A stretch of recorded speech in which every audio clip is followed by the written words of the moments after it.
মামুনুল হক সাহেব হুজুর আমার দাদা উস্তাদ, আমি ওনারে দাদা ডাকি, আমাকে খুব স্নেহ করেন। যদি আপনারা আমার কথা না শুনেন তাহলে আজকে মামুনুল হক সাহেবকে মাইক দিব না। আমি একাধিক সূত্রে আল্লামা মামুনুল হক হাফিজুল্লাহর নাতি ছাত্র, সুতরাং দাদার সামনে নাতির কথা বলতে কোনো লজ্জার কিছু নাই। এবং আমি আপনাদেরকে আগে বলেছি, যদি আমার কথা শেষ করতে না দেন তাহলে দাদাকে কিন্তু আজকে মাইক দিব না। আপনারা কি টের পাচ্ছেন? আল্লামা মামুনুল হক পীর সাহেব চরমোনাই সবাই কিন্তু এক কাতারে চলে আসছেন, সবাই ইসলামের প্রশ্নে ঐক্যবদ্ধ হয়ে যাচ্ছেন। আমি আমার রূপগঞ্জের জেনজিকে ডাক দিতে চাই, বলতে চাই, আল্লামা মামুনুল হক পীর সাহেব চরমোনাই সহ সকল ইসলামী রাজনীতিবিদ ঐক্যবদ্ধ হয়ে যদি আপনাদেরকে ডাক দেন, সাতার মাতার ডেমোক্রেসি, সাতার মাতার ধর্মনিরপেক্ষতা, সাতার মাতার সমাজতন্ত্র সবগুলাকে বুড়িগঙ্গায় ভাসিয়ে দিয়ে কোরআনের বাংলাদেশ, ইসলামের বাংলাদেশ গড়ার জন্য প্রস্তুত আছেন না নয়?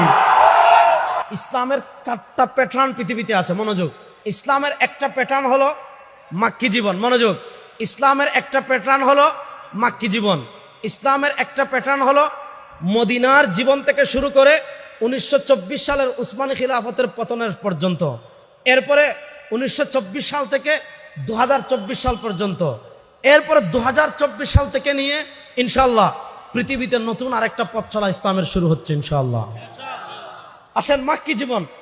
মাক্কি জীবন নিয়ে আমি ছোট্ট আলাপ দিই, ভালো করে বুঝেন।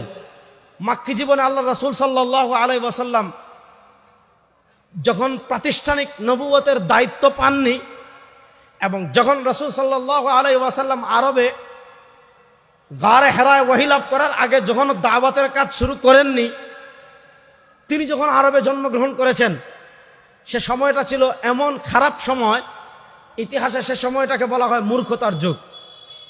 এমন কোনো পাপ নাই মানুষ করে না।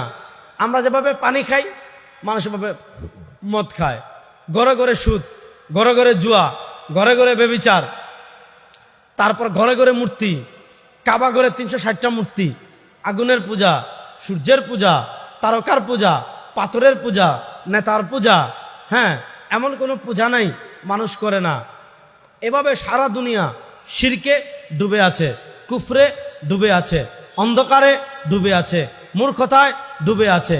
এমন কোনো অন্যায় নাই, এমন কোনো পাপ নাই, এমন কোনো শিরিক নাই, এমন কোনো কুফর নাই, এমন কোনো কুসংস্কার নাই, এমন কোনো অন্ধকার নাই যা ওই যুগে ছিল না।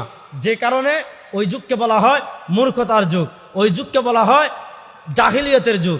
সেই যুগে মা আমেনার ঘর আলোকিত করে রসুল করিম সাল্লাল্লাহু আলাইহি ওয়াসাল্লাম দুনিয়াতে আসলেন। 40 বছর পর্যন্ত তিনি পার করলেন। পুরা মক্কায় তার চেয়ে আমানতদার আর কেউ নাই, পুরা মক্কায় তার চেয়ে বিশ্বস্ত আর কেউ নাই, পুরা